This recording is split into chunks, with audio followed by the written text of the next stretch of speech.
काफी सारे बच्चों के मुझे मैसेजेस आए थे इंस्टाग्राम पे कि सर सीयूईटी के बारे में आप हमें कुछ इंफॉर्मेशन दीजिए। तो आज मैं स्पेसिफिकली आप लोगों के लिए सीयूईटी के बारे में कंप्लीट इंफॉर्मेशन लेके आया हूं बच्चों।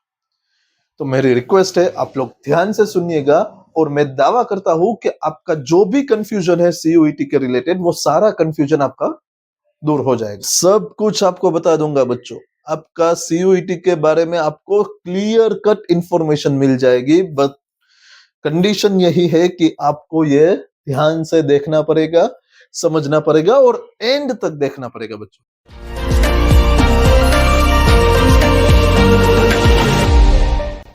सबसे पहले हम लोग बात करते हैं कि सीयूईटी क्या है।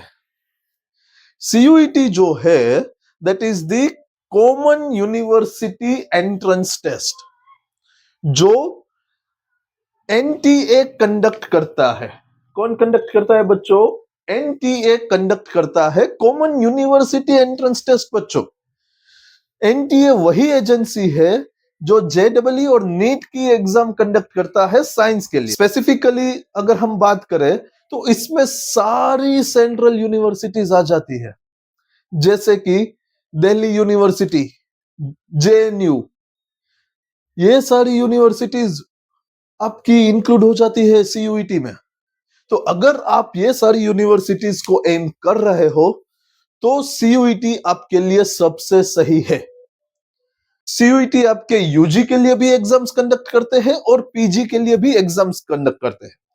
यूजी जो है वो आप 12th के बाद दे सकते हो, मगर आपने 12th स्टैंडर्ड कंप्लीट कर लिया तो आप यूजी एग्जाम्स दे सकते हो। और पीजी जो है वो आप ग्रेजुएशन के बाद आपको पोस्ट ग्रेजुएट के लिए अप्लाई करना है तो आपको पीजी एग्जाम देनी पड़ेगी।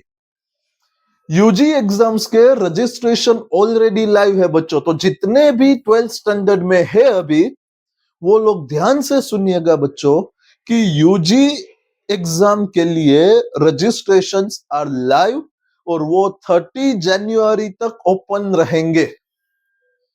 सो अभी भी आपके पास 15 दिन है बच्चों। अगर आप सेंट्रल यूनिवर्सिटी टारगेट कर रहे हो तो अभी जाके आप लोग रजिस्ट्रेशन कर लीजिए। लास्ट दिन का वेट मत कीजिएगा बच्चों, ठीक है। इसके बाद हम लोग बात करते हैं कि सर सब्जेक्ट्स कौन कौन से होंगे। तो सीयूईटी ने सब्जेक्ट्स को 3 कैटेगरीज में डिफाइन कर दिया है।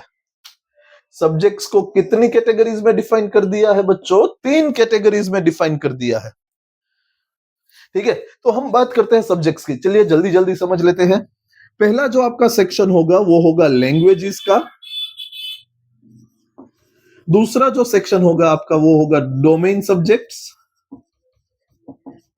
और तीसरा जो सेक्शन होगा आपका वो होगा जनरल एप्टीट्यूड टेस्ट वाला। तो ये 3 सेक्शंस में आपके सब्जेक्ट्स डिवाइड कर दिया है सीयूईटी ने बच्चों। पहला जो सेक्शन है दैट इज द लैंग्वेजेस। तो इसमें टोटल 13 लैंग्वेजेस दी गई है, उसमें से आप कोई भी लैंग्वेज सिलेक्ट कर सकते हो। दूसरा जो है डोमेन सब्जेक्ट्स, मतलब कि आपके मेन सब्जेक्ट्स होंगे बच्चों, जिसमें टोटल 23 सब्जेक्ट्स है।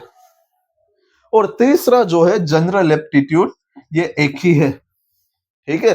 ये पूरा एक ही पेपर होगा बच्चों। तो टोटल सब्जेक्ट्स कितने हो गए बच्चों? 13 प्लस 23 प्लस 1। टोटल जो सीयूईटी सब्जेक्ट्स ऑफर कर रहा है वो है 37 subjects. Now out of this 37 subjects बच्चों, आप लोगों को मैक्सिमम 5 सब्जेक्ट सिलेक्ट कर सकते हो। आप लोग मैक्सिमम कितने सब्जेक्ट सिलेक्ट कर सकते हो बच्चों? 5 सब्जेक्ट सिलेक्ट कर सकते हो, जो अलग अलग कॉम्बिनेशंस के होंगे। ये मैक्सिमम सब्जेक्ट्स है बच्चों। आप 3 सब्जेक्ट्स भी सिलेक्ट कर सकते हो, जिसमें एक होगा आपका लैंग्वेज, एक डोमेन में से हो सकता है और एक गेट में से हो सकता है, ठीक है। 5 सब्जेक्ट्स आप सिलेक्ट कर सकते हो।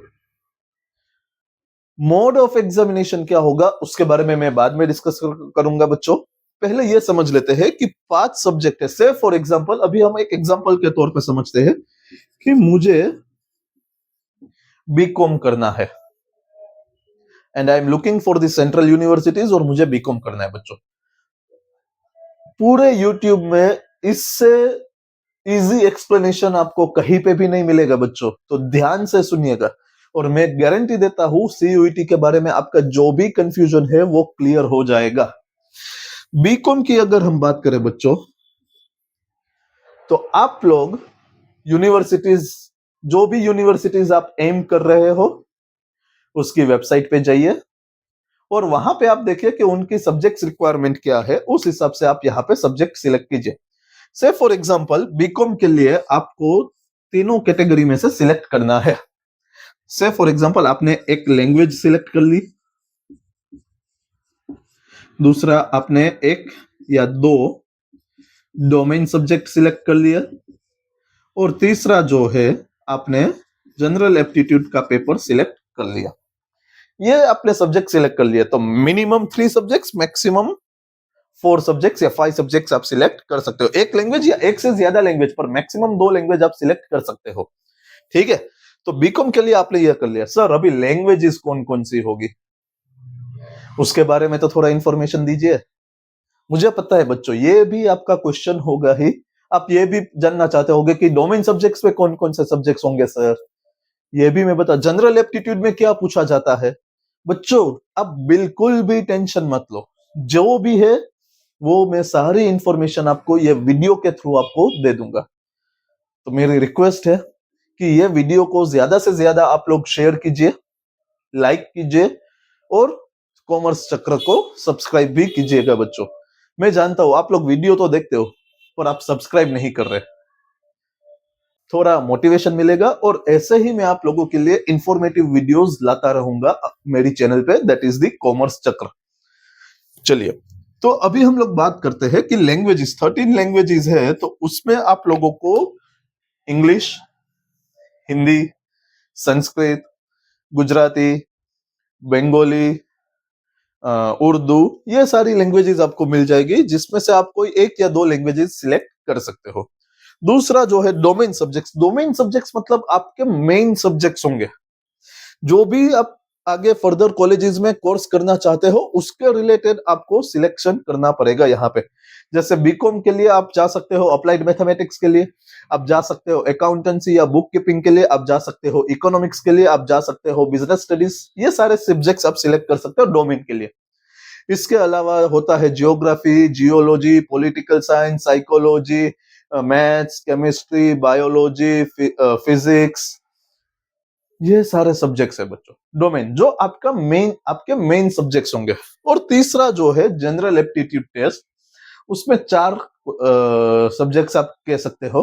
एक हो जाएगा आपका क्वांटिटेटिव एप्टीट्यूड, एक आपका हो जाएगा logical reasoning and analysis analytics, तीसरा आपका हो जाएगा जनरल अवेयरनेस और चौथा आपका हो जाएगा वर्बल एबिलिटी। ठीक है, तो ये जनरल एप्टीट्यूड में हो जाएंगे। हर एक सब्जेक्ट में आपको 50 क्वेश्चंस पूछे जाएंगे बच्चों। से फॉर एग्जांपल लैंग्वेज में आपने सिलेक्ट किया इंग्लिश, आपका एक सब्जेक्ट हो गया यहाँ पे इंग्लिश।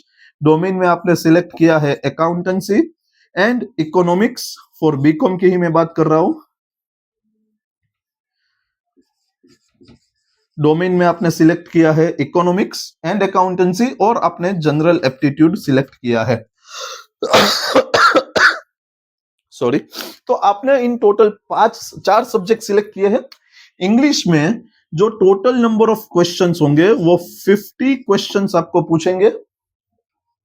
अकाउंटेंसी में भी आपको 50 क्वेश्चंस पूछेंगे, इकोनॉमिक्स के लिए भी आपको 50 क्वेश्चंस होंगे और जनरल एप्टीट्यूड के लिए भी आपको 50 क्वेश्चंस होंगे। सो इन टोटल आपके कितने क्वेश्चंस हुए? 200 क्वेश्चंस हुए बच्चों। ठीक है, फॉर करेक्ट आंसर, अगर आपने सही आंसर दिया तो आपको +5 मिलेंगे और अगर आपका आंसर गलत है तो आपको -1 मिलेगा बच्चों। नेगेटिव मार्किंग है, जी हाँ, नेगेटिव मार्किंग है सीयूईटी में। For every correct answer you will get +5 and for every negative answer you will be getting -1 और -1 मार्क। ठीक है, तो उस हिसाब से अगर आपने 4 सब्जेक्ट सिलेक्ट किए हैं तो आपके मैक्सिमम मार्क्स होंगे 1000 और 5 सब्जेक्ट सिलेक्ट किए हैं तो मैक्सिमम मार्क्स हो गए 1250। इतना क्लियर हो गया बच्चों? एक एक करके सारे कंफ्यूजन्स में आपके सारे जो क्वेश्चंस है जो मुझे मिले हैं वो सारे क्वेश्चंस में यहाँ पे कवर करने की ट्राई कर रहा हूं बच्चों। तो 200 क्वेश्चंस यहाँ पे हो जाएंगे आपके। For each question you will be getting 5 marks and for each wrong answer you will be getting the -1। Sir अगर मैंने क्वेश्चन अटेम्प्ट ही नहीं किया तो बच्चों आपको कोई नेगेटिव मार्क नहीं मिलेगा। ठीक है, आपने अटेम्प्ट किया है और गलत है तो नेगेटिव मार्किंग होगा। अगर आपने अटेम्प्ट ही नहीं किया तो आपको नेगेटिव मार्किंग नहीं मिलेंगे, आपका मार्क कट होगा नहीं, वो अनअटेम्प्टेड क्वेश्चन में चला जाएगा। और यहां पे for each subject you will be getting 60 minutes. ठीक है, for each subject you will be getting 60 minutes, तो 4 घंटे का आपका ये पेपर हो जाएगा। पेपर जो है वो ऑनलाइन कंप्यूटर बेस्ड एमसीक्यूज ही होंगे, ऑफलाइन एग्जाम सीयूईटी कंडक्ट नहीं करता है। ठीक है, आपको जो पेपर होगा वो क्या होगा, कंप्यूटर बेस्ड एग्जाम्स ही आपकी कंडक्ट होगी। टाइमर आएगा, उसमें आपको वो सारे क्वेश्चंस कंप्लीट करने रहेंगे।